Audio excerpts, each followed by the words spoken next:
एक गांव में भयंकर सूखा पड़ा था। लोग पानी की एक एक बूंद के लिए तरस रहे थे। उसी गांव में थुंग थुंग नाम का एक गरीब आदमी अपनी गर्भवती पत्नी के साथ रहता था। दोनों प्यास से तड़प रहे थे। दूसरी तरफ थुंग थुंग का सगा भाई अज्जू गांव का सबसे अमीर और क्रूर जमींदार था।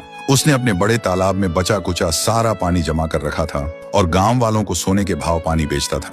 वह अपने भाई और भाभी की हालत देखकर भी उनकी मदद नहीं करता था, बल्कि उनका मजाक उड़ाता था। एक तपती दोपहर थुंग थुंग एक सूखे पेड़ के नीचे बैठा था। तभी आसमान से एक सुनहरे रंग का पक्षी गिरकर उसके पास तड़पने लगा। गर्मी से उसकी जान जा रही थी। थुंग थुंग के पास बस आखिरी घूंट पानी बचा था, जो उसने अपनी पत्नी के लिए बचा कर रखा था।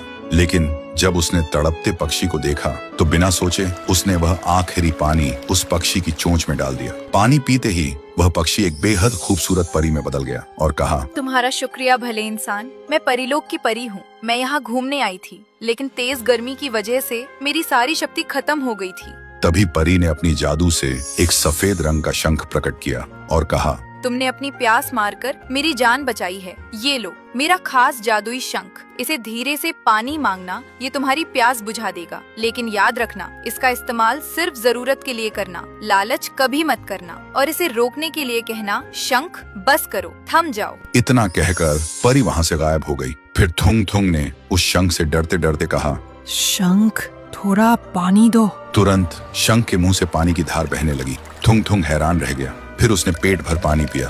उसके बाद उसने जल्दी से अपनी बोतल भरी। फिर उसने शंख से कहा, शंख बस करो, थम जाओ। पानी रुक गया। थुंग थुंग दौड़कर घर गया और अपनी पत्नी को पानी पिलाया। फिर थुंग थुंग ने वह पानी अपने सूखे खेतों में डाला। रातों रात उसके खेत हरे भरे हो गए। यह चमत्कार देखकर वह चुपचाप रात में गांव वालों के मटके भरने लगा। उधर अज्जू परेशान हो गया। उसका पानी का धंधा बंद होने लगा था। एक रात अज्जू गांव से गुजर रहा था। तभी उसने अंधेरे में देखा कि थुंग थुंग लोगों के मटके उस शंख से भर रहा है। तब अज्जू को समझ आया कि उसका धंधा डूबने की असली वजह क्या है। फिर उसने मन ही मन सोचा, अगर ये मैं छीन लूं और अपना सूखा तालाब भर लूं, तब तो मैं माला माल बन जाऊंगा रे।